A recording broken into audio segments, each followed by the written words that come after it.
이번에는 후견 감독과 관련하여서 두 후견인 분들의 이야기를 들어보도록 하겠습니다.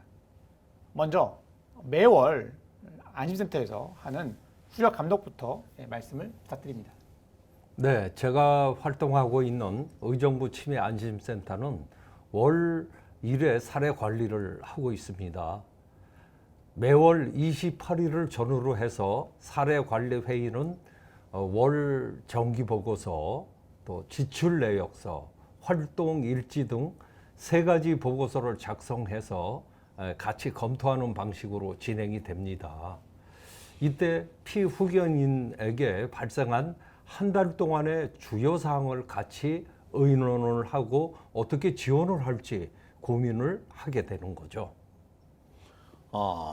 저 역시 같은 방식으로 강 선생님과 함께 매월 그 하순경 1회 사례관리 회의를 함께 합니다. 추가적으로 설명한다면 이제 작년 2020년부터는 코로나19 바이러스 방역 지침에 따라서 대면 회의가 아닌 서면 회의 또는 유선으로 이제 협의하는 그런 비대면 사례관리 회의 방식도 가미되었습니다.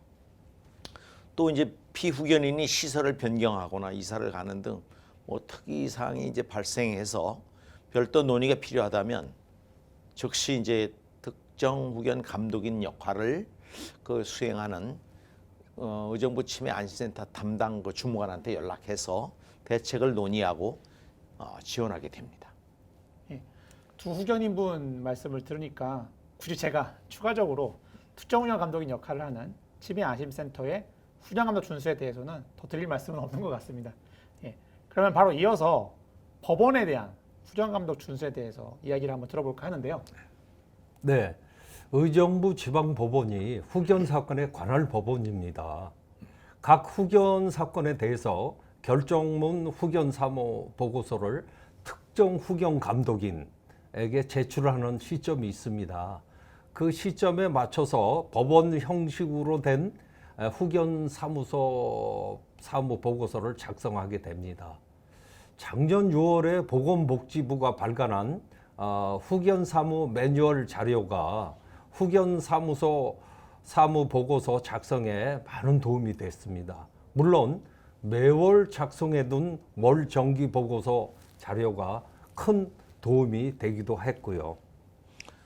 저도 우리 강을봉 후견인과 같은 상황입니다. 추가 설명을 한다면 법원에서 이제 피후견인 관련 사진도 10매 정도 함께 제출하고 하였습니다. 그래서 후견 사무를 수행하면서 틈틈이 사진을 촬영하고 그래서 법원에 제출하고 있습니다. 법원에 제출한 후견 사무 보고서는 재산 관련 기재하는 사항이 많은데 지출 관련해서 치매 안심센터 담당자하고 협의해서 중요한 영수증을 잘 챙겨두고 스크랩을 해서 법원에 제출하기도 하였습니다. 그리고 매월 하는 후견 감독을 잘 이행하면 결국 연 1회 법원에 제출하는 후견 사무 보고서 부담은 확실히 줄어드는 것 같습니다. 네, 말씀 잘 들었습니다. 좀 표현이 그렇지만 마치 제 아들려서 방학 숙제를 이제 보는 것 같습니다. 평소에 조금씩 잘 해두면 나중에 이제 편하다고 이야기를 많이 하지 않습니까? 당연히 다쳐서 하면 힘들죠.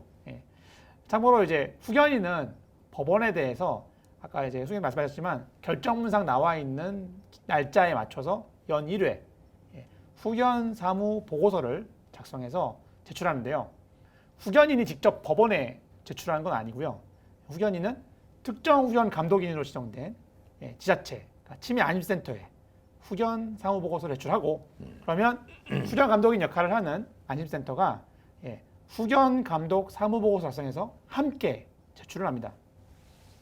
법원에 제출하는 보고서의 제1덕목은 여러 가지 있겠지만 제출 기한을 준수하는 보고서가 제일 좋다고 얘기를 합니다. 그래서 아까 말씀하신 결정문상 나와 있는 그 제출 기한을 꼭 잊지 마시고 맞춰서 작성해서 특정 후견 감독인 역할을 수행하는 안심센터에 제출을 잘 하시면 되겠습니다. 이제 오늘 간담회 마지막 순서까지 왔습니다. 조금 뭐 낯간지러운 얘기일 수도 있지만 이제 치매공공후견으로 활동하셨던 두 분이 이제 활동하시면서 가장 기분이 좋으셨을 때 어땠는지 이야기를 한번 들어보려고 하는데요. 먼저 강 선생님부터 부탁드리겠습니다. 제가 지원하는 대상자가 치매 환자이지 않습니까? 처음에는 저를 낯설어하고 어색해 하다가 어느 순간 친숙해지고 제가 피후견인을 방문하는 그날을 기억하면서 반겨줄 때 가장 기분이 좋습니다. 특히 치매 공공후견 대국민 홍보 영상에서 저와 피후견인이 활동하는 사항이 유튜브로 업로드 되었는데요. 무려 70만 회 이상 조회수가 기록되는 등 일반인들이 치매 환자들의 생활상과 공공후견인들의 역할을 보고 많은 걸 알게 되었다는 반응이 굉장히 좋았습니다. 그리고 천여 개의 격려 댓글에도 나름 그 자부심을 느꼈습니다. 저는 처음 그 피후견인과 이제 매칭이 돼서 만났을 때보다 제가 이제 후견인으로 활동하고 또 필요한 사회복지 서비스도 연계하고 재산관리 사무직도 하면서 피후견인이 좀 더 이제 쾌적한 환경에서 건강해지시고 또 행복하게 지내는 모습을 보면서 참 뿌듯한 보람을 느끼게 됩니다. 네, 후견인 두 분의 말씀 잘 들었습니다. 변호사로서 현장에서 멀리 떨어져 있지만 후견 심판 청구가 법원에서 빠르게 결정이 나고 후견인이 피후견인을 위해 활동을 하게 되면서 좀 더 피후견인인 치매 환자분들이 행복하게 지내실 거다라고 생각하는 저의 막연한 보람보다는 훨씬 좋은 것 같습니다. 그럼 이어서 후견인으로 활동하시면서 좀 힘들거나 애로사항 같은 게 있으신지 한번 들어보려고 하는데요. 네, 후견인을 하면서 가장 힘든 건 후견인이 뭔지 잘 모르는 주변 인식인 것 같습니다. 우리 후견인끼리 하는 이야기가 있는데요. 후견이 뭔지 설명을 시작하는 게 후견 활동의 시작이다라고 이야기를 합니다. 현장에서 제가 이 치매 환자의 후견입니다라고 이야기를 해도 잘 이해를 못 하시더라고요. 그래도 처음에 활동할 때보다 지금은 피후견인 주변에서 많이 알고 있어서 그나마 좀 덜 힘들긴 합니다. 저는 이제 뭐 의정부 치매 안심센터에서 별도 치매 공공 후견 홍보 영상도 제작하고 또 치매 환자들 필요 시설이나 기관에 많이 홍보해서 그래도 좀 나은 편인 것 같습니다. 저는 후견임을 증명하는 그 서류인 그 후견 등기상 증명서라는 게 있는데 이거를 3개월마다 발급해야만이 공공기관에서 통용이 돼요. 인정을 해준다는 얘기죠. 후견인 인정을.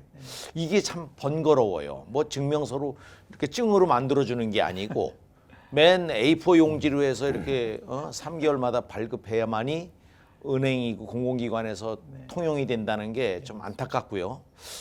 그래서 후견임을 증명해주는 신분증이 보급되면 좋은데 또 법원 측에서는 그게 항상 어렵다고만 하더라고요. 아쉽습니다. 예, 두 분 말씀 잘 들었습니다. 지금 두 분께서 방금 말씀하셨던 이야기는 제가 항상 이제 뭐 전국에서 활동하시는 후견인분들 이야기 들을 때 나오는 애로사항이고요. 아마 뭐 이거를 후견인 후보자분들 들으시지만 후견인분들 들으신다면 충분히 공감하실 것 같습니다. 저희 역시 법원이나 뭐 보건복지부나 정부에 건의를 하고 있지만 쉽게 해결되는 문제 같지는 않습니다. 그래도 계속 노력해 간다면 조금씩 더 좋아질 거라는 희망을 가지면서 지내고 있습니다. 그럼 오늘 치매 공공후견인 후보자를 대상으로 하는 보수교육 중에서 후견활동 사례 간담회는 여기서 마무리하도록 하겠습니다. 제가 덕담을 드리기보다는 오늘 이렇게 직접 본인들 경험을 들려주신 두 후견인분들께서 앞으로 후견활동을 하게 될 후견인 후보자분들에게 덕담을 해주시면 좋을 것 같은데요. 한 말씀씩 부탁드리겠습니다. 먼저 이 자리를 마련해 주신 우리 김기정 변호사님께 감사를 드립니다. 교육을 받고 현장에서 활동을 해보니까 그 책에 없는 상황이 돌발적으로 발생하면 그때 어려움이 많더라고요. 그때마다 기본에 충실해서 해결책을 모색하니까 답이 나오더라고요. 즉 현장 체험이 굉장히 중요하더라고요. 저는 이 얘기를 합니다. 기억은 잃어도 삶은 계속된다는 말이 있습니다. 치매 피후견인들에게 이게 가장 적절한 말이 아닌가 싶습니다. 공공후견인 역할은 이들이 이러한 삶이 되도록 우리가 그 역할을 하는 게 아니겠나 이렇게 생각이 됩니다. 그리고 지금은 이 일에 대해서 자부심을 느낍니다.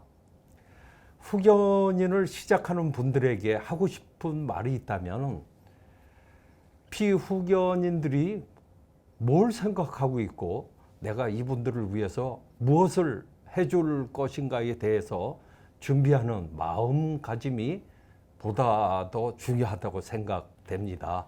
여러분들의 도전에 응원을 보냅니다. 네. 저도 이제 뭐 한 2년여 후견 경험을 토대로 해서 한 생각은 만약에 이제 여러분들이 바람직한 후견이 되고자 한다면 우선 후견인 자신이 신체가 건강해야 될 것 같습니다. 치매가 걸리지 말아야 돼요. 본인도. 그다음에 이제 노인을 공경하는 마음과 또 타인을 배려하고 봉사하는 정신이 투철하지 않으면 이거 못할 것 같습니다. 그리고 치매 환자 보호나 관리에 대한 기본적인 지식을 정기적으로 온라인, 뭐 오프라인도 있다고 하지만 힘드니까 온라인 학습을 하면서 거기다가 이제 문서나 컴퓨터 이런 것을 다루는 일반 행정 능력을 보유한다면은 이 후견인 후보자로서 아주 무난하니라 생각됩니다. 예. 감사합니다. 예. 그럼 오늘 이상으로 오늘 간담회를 마치도록 하겠습니다. 긴 시간 동안 소중한 경험담 공유해주신 의정부 치매안심센터의 강을봉, 김영배 후견인님 다시 한번 감사 인사드리고요. 예.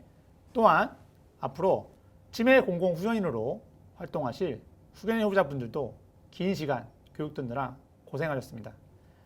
향후에 후견인으로 활동하게 되신다면 금일 교육이 많은 도움이 되셨으면 좋겠고요. 3년이라는 후견인으로 활동하는 기간 동안 무탈하게 후견 활동하시기를 기원 드리면서 오늘 강의 마치도록 하겠습니다. 감사합니다. 감사합니다. 감사합니다.